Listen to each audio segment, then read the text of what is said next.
Saking besarnya nikmatnya surga itu, diantaranya seseorang mukmin nanti di surga kalau dia sedang duduk di salah satu sudut dari sekian luas istana dia dan juga tanahnya, dia tidak akan pindah selama 70 tahun. Karena nikmatnya melihat sisi itu. Setelah 70 tahun dia baru pindah. Itu pun bukan karena bosan, karena ingin menikmati sisi yang lainnya. Kondisi yang berbeda yang tidak bisa digambarkan. Makanya disebutkan tentang surga itu, semuanya di dalamnya ma la ainun ra'at, semuanya yang akan dilihat nanti oleh mata kita belum pernah mata lihat sebelumnya, wala udhunun sami'at, dan tidak pernah juga didengar oleh telinga apapun yang akan kita dengarkan dari suara-suara indah di sana, wala khatar ala qalbi bashar, dan tidak pernah terlintas dalam hati manusia sama sekali. Surga di luar ekspektasi kita. Termasuk salah satu kesempurnaan iman seseorang muslim, dan apapun yang dia minta Allah kasih, kalau dia ikuti dengan satu kata kunci rahasia, keyakinan.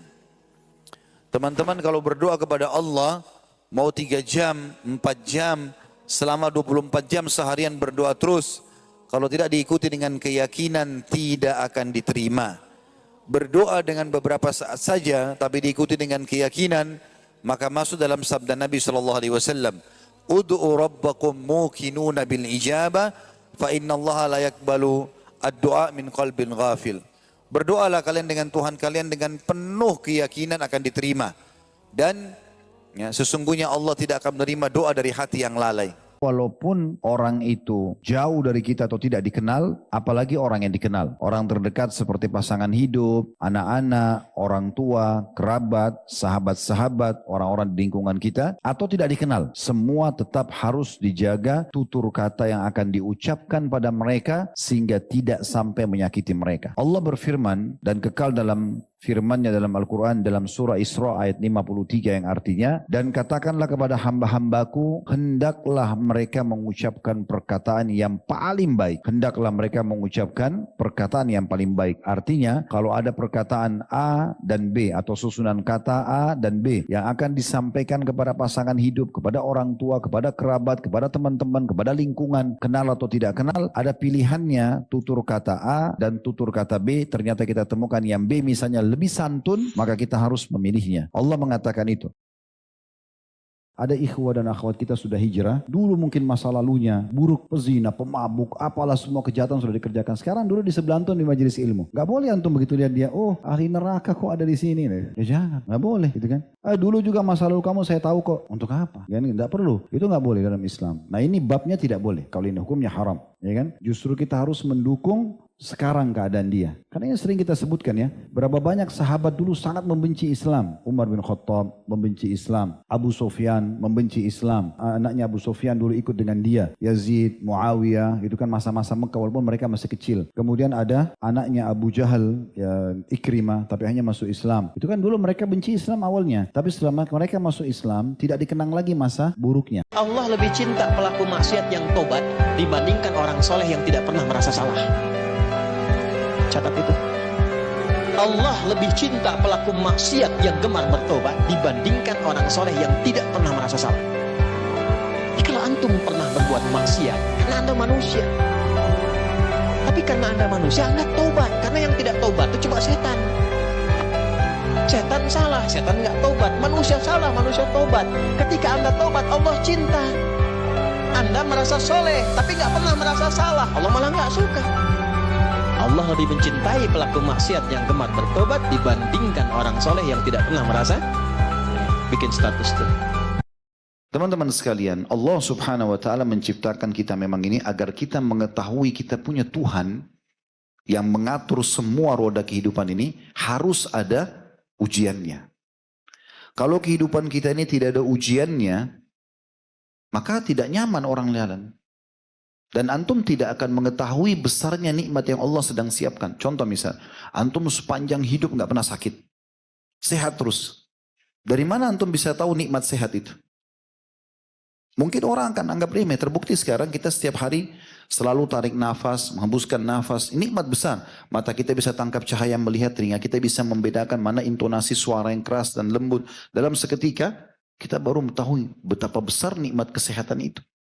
Tinggal dia menggunakan perangkat-perangkat syar'i untuk melaluinya. Dia bersabar, dia bisa menerima, tidak berkeluh kesah. Dermawan itu adalah akhlak dan karakter muslim dan muslimah. Dan tidak boleh luput dari kita. Apa makna dermawan? Dermawan itu teman-teman bukan hanya sekedar memberi kalau diminta. Tapi bahkan tidak diminta pun sudah memberi. Suka, cinta dengan pemberian tersebut. Itu namanya dermawan. Kalau orang hanya memberi kapan dia dimintai, maka belum sampai pada tingkat kedermawanan sebenarnya. Dermawan itu adalah dia dimintai atau tidak dia akan memberi. Itu banyak nikmatnya Allah Bapak Ibu sekalian, kita berbuat maksiat, pelanggaran-pelanggaran, tapi Allah masih bisa memberikan kita oksigen gratis, cahaya masih bisa ditangkap oleh mata kita, telinga kita masih bisa menangkap suara sehingga mengetahui apa yang diinginkan oleh kita. Setelah bertahun-tahun berbuat dosa, dengan taubat kepada Allah, Allah bisa ampuni. Itu luar biasa. Nikmat Allah tidak bisa terhitung. Rugilah orang-orang yang tidak menyembah Allah Subhanahu wa taala. Dan kalau seandainya, kata Ibnu Taimiyah rahimahullah, orang-orang yang bermaksiat kepada Allah itu tahu bagaimana nikmatnya keimanan yang ada dalam hati kami ini, sehingga kami bisa menangis dan kami bisa merasakan dekatnya dengan Allah, bahkan merindukan surga dan selalu merasa diri jauh dari neraka.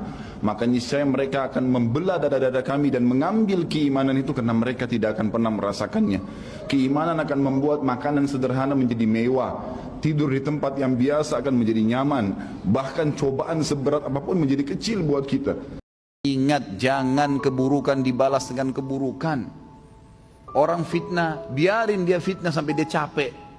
Jangan dibalas dengan fitnah.